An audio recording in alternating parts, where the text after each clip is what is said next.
Today's Bible reading is taken from St. Paul's letter to Romans, chapter 8, verses 18 to 25. And today's Gospel according to Luke, chapter 13, verses 18 to 21.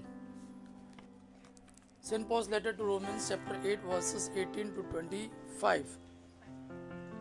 I consider the sufferings of this present time are not worth comparing with the glory that is to be revealed to us.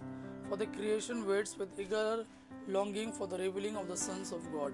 For the creation was subjected to futility, not of its own will, but by the will of him who subjected it in hope, because the creation itself will be set free from its bondage to decay and to obtain the glorious liberty of the children of God. We know that the whole creation has been groaning in travail together until now, and not only the creation, but we ourselves who have the first fruits of the Spirit groan inwardly as we wait for adoption as sons, the redemption of our bodies. For in this hope we were saved. Now hope that is seen is not hope, for who hopes for what he sees?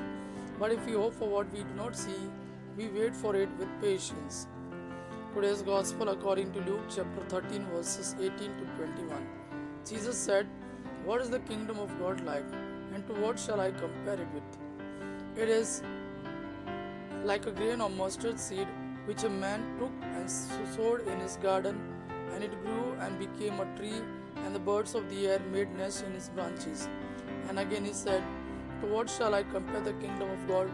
It is like leaven which a woman took and hid in 3 measures of flour till it was all leavened." Gospel of our Lord Jesus Christ.